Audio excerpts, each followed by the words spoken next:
Hey everybody, it's Jason Blaha here. I thought I would sit down and do another video for you guys and gals. Let me get a sip of my water first. My beautiful radio voice going, and let's talk about this.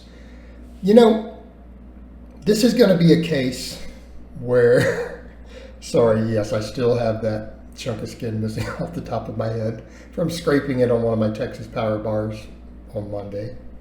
What are you going to do? I had someone kind of chime in. There was a conversation in my comments, and someone brought up Mike and his training. Like, he's a fake natty. I'm like, look, fake natty thing aside, and even any criticism I had in the past of Mike's training, let's set aside even any minor beefs that Mike and I had. Right? There was a little fiasco where Mike threatened me or whatever to slap me or something, and I had a problem with it. That was way in the past. Here's what I'm going to say. Sometimes you have to be the bigger man and set stuff like that aside and go, what's Mike doing these days? Where you have to set any personal opinions aside about someone being a fake natty. Set aside whatever previous exchanges or whatever happened years ago and step back and go, but what are they doing? The dude's training is immaculate. All right, and I'm going to give credit where credit is due, because I have looked in, like in the last year, to kind of see what Mike does in the weight room, what he promotes philosophically with training, his discussions he's had about technique, about form, about how to push yourself, what exercises he does, how he picks exercises. Watch him execute those exercises.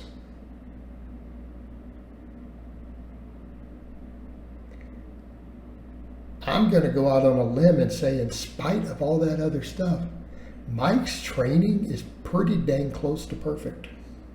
Okay? Let me state that again. It's pretty close to perfect. And it's because I don't know that there is any perfect training. It's up there. I don't see, from what I'm looking at what he's saying, the way he discusses movements, the way he executes it, the way he organizes it. And believe me, I looked, because there's a little bit of beef in the past. I'm biased towards the guy. And I'm biased over the massive fake natty thing, the frog, all this other stuff. I can't find anything wrong with his training. Nothing. And I looked. I want to state that again. I cannot find in anything that he has produced in the last year to year and a half, I cannot find a single flaw in his training approach in any regard. All right, and that's a bold statement, because I can find a lot wrong with a whole lot of people, what they're doing. Find stuff wrong with my own training. I find stuff wrong with my own training and admit it and change it all the time. And there's a reason the guy is that jacked and that strong in his 50s, because the dude does look phenomenal and he is strong. Now, could I argue I can probably out deadlift him and this and that? Sure. Of course we can. I can't outpress him on anything, that's for sure. And how many of us can? I want to again be clear. The guy's in his 50s doing different presses with weights that are ridiculous. The guy can incline bench, straight up incline bench, raw. I don't even think he uses wrist wraps, like 405. Like, does anyone understand how insane that is? Okay? There's a reason his chest looks like it does. Now, the guy reverse grip benches some crazy weights. Of course, he treats incline as a primary. And people say, would you consider that wrong? No, not in his case, I suppose. It's working for him. He's still benching heavy, because again, even then he's doing bench as a second movement. Not doing that much incline work. Is it that fatigued? I think it still works pretty good. I'm not even telling other people to do that, but is it working for him? Clearly it is. But the thing is, here's what I like. He still comes in and he calls it like his power bodybuilding. He does heavy work on the big three, okay, on their respective days. Does heavy work on their big three. He always takes weekends off.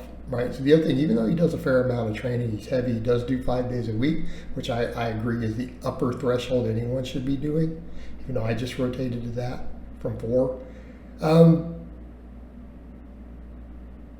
He always takes the weekends off, and I like that. So even from a fatigue management, it's like he gets his work done Monday to Friday, he treats it like work. And then the weekends, he doesn't train, doesn't lift.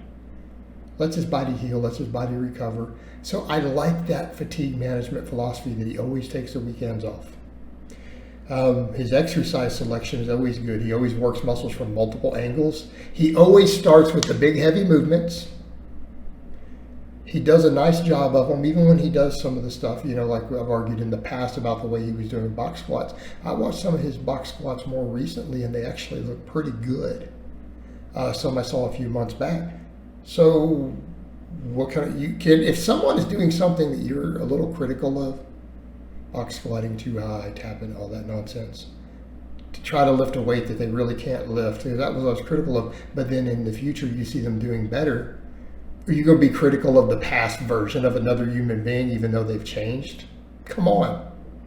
That's hypocritical. Last time I saw his box squats, I'm like, looks actually, they don't look bad. All right. Respect.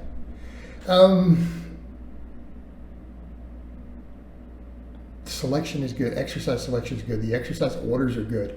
The other thing I really like, I heard him give a little talk about even cheat curls, and he's like, look, a cheat curl is a cheat curl. But if you're going to do a barbell curl, and tell me you're doing a barbell curl, not a cheat curl, because cheat curls have their place, you're not calling it a cheat curl, you're doing a curl. He goes, it should be strict. It should be all the way up. It should be all the way down. You should be using your biceps to lift the weight. You should have control of it. Because that is the proper way to lift. He's telling this to a group of younger guys. And you have to look at that and go, is that why he's still in the game? He's not ego lifting, right? Yes, he lifts some big weights on stuff like some of the pressing, but he's doing it clean. It's not like he's ego lifting it, right? He's able to do this stuff raw, under control, with no wraps, nothing to help hold him in place. So it's all him. And he's doing clean, pretty form with it. I think that causes lower injuries. His form tends to be immaculate on a lot of stuff. It's really good. Is that part of the secret to his success? Why he's lasted so long? As someone like me who does coach for longevity under the barbell, I'm 47 now doing this. I think it's a huge factor. Diet's a huge factor. Okay? It's a huge factor. The guy eats pretty clean. He has a good diet philosophy. When you set aside the fake natty criticisms, set that aside. Because I've even joked and called him like Homelander from The Boys, level 20 paladin with a 20 charisma. You set that stuff aside. The guy's training is on point. And you can't take that away from him. You can't. It's on point. I respect it. So, I'll just be frank with that. Whatever happened in the past, not part of the conversation. You can't bash the man's training. You can't. All right, guys, but that's really all I have to say on that today. I hope it's been informative, and I'll talk to you guys and gals next time.